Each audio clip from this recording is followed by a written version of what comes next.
कोई बेहतरी की तरफ नजर आ रही है चीजें, तो आप किस नजर से देख रही हैं 2025 की शुरुआत को? बेहतरी की तरफ जाएंगे हम, सियासी इस्तेकाम आएगा, और जो मुआशी बहरानों में से ये मुल्क निकलेगा, क्या लगता है आप? देखिए, मैं ये कहती हूँ, अगर तो जिस तरह हमारी कोर्ट्स को टेकअप कर लिया गया है, ठीक है। अगर हुकूमत को भी डायरेक्टली टेकअप कर लिया जाता है, टेक ओवर कर लिया जाता है और हर चीज उसी तरह आ जाती है, तो फिर ये है कि अब वो जो पहले एक बीच में पर्दे थे और वो हिंड्रेसेस थी, वो खत्म हो जाएंगी।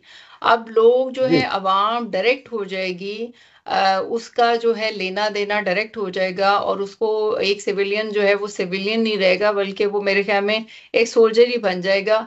उसको पता होगा कि मेरे साथ मैं ये करूंगा तो ये होगा, ये करूंगा तो वो होगा। और सियासत में भी यही चीजें जो है वो आहिस्ता आहिस्ता जो है ना, वो डंडा ही पीर बनता हुआ नजर आ रहा है, कि डंडा ही पीर बनेगा और सियासत जो है भी उसी तरह ही चलेगी। और ऑब्वियसली जब हाँ, इकोनॉमिकली जो है वो मैं जरूर कहती हूँ कि अगर जो है वो डंडा जो है वो पीर बन जाएगा, तो इकोनॉमिकली स्टेबिलिटी जरूर आ जाएगी। आपको चीजें जो हैं वो आम इंसान तक, यानी कि मैं एक बिल्कुल जो है वो poor line, below the poor line की बात कर रही हूँ, उन लोगों तक जी। उसका इफेक्ट जरूर आएगा इकोनॉमिकली। लोगों को फील होगा अगर ये चीजें जो हैं, क्योंकि देखें, हम we are shifting towards this, कि हम एक्चुअली जा रहे हैं, अपना सिविलियन दौर खत्म कर रहे हैं और हम डिक्टेटरशिप के अंडर जाते जा रहे हैं। तो जब हम इसके अंदर पूरे चले जाएंगे, तो आपने पास्ट अच्छा, इसकी उठा के अगर देख। कोई मिसाल दे सके, आप कोई इसका बता सके, हम कैसे लीडरशिप के पास से आ रहे हैं और सिविलियन से निकल रहे हैं, ताकि हमारे इसलिए इसकी नाजरीन जो है वो। जी।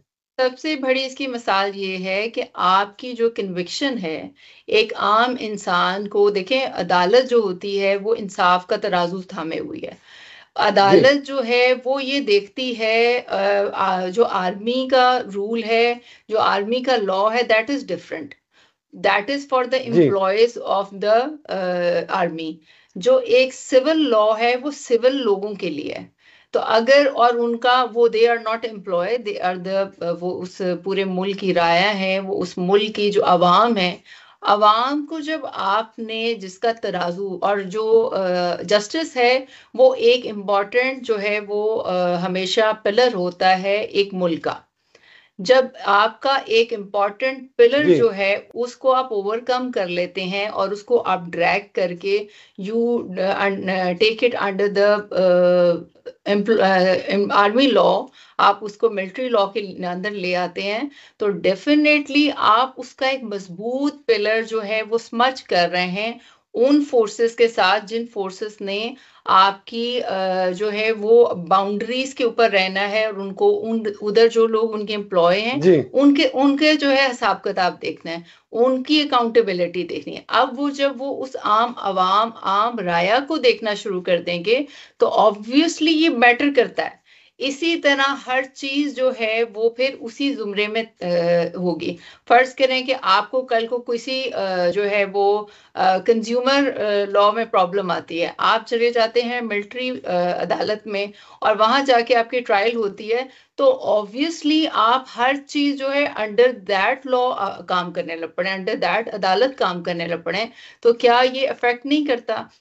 ये जी। थ्रू आउट इफेक्ट करता है। हर चीज आहिस्ता आहिस्ता आहिस्ता आहिस्ता ग्रेजुअली जो है, जैसे कि हम कुछ साल पहले भी ये चीज देख चुके हुए हैं, कि जब दहशतगर्दी को पहले जो है वो करना था, तो हर चीज जो है वो दहशतगर्दी के अंदर ले ली जाती थी, टेररिज्म में चली जाती थी, तब भी जो है वो मिलिट्री कोर्ट्स लग रही थी।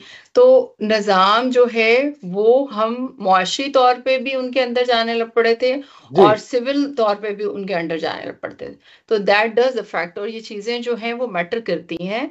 और ऑब्वियसली जब आपका सबसे इम्पोर्टेंट पिलर जो है, you pull it towards the military course, तो हर चीज जो है वो आहिस्ता आहिस्ता जो है उसको रूल करने लग पड़ते हैं। जैसे हमें कभी इंसाफ नहीं मिलता, किसी भी चीज पे नहीं मिलता, तो we go to the courts, we go to for the जी। जस्टिस। तो जब जस्टिस ही आपकी जो है उसका तराजू ही अब जो है वो किसी और ने पकड़ लिया है, तो ये चीजें अल्टीमेटली हर चीज को जो है वो अफेक्ट देंगी।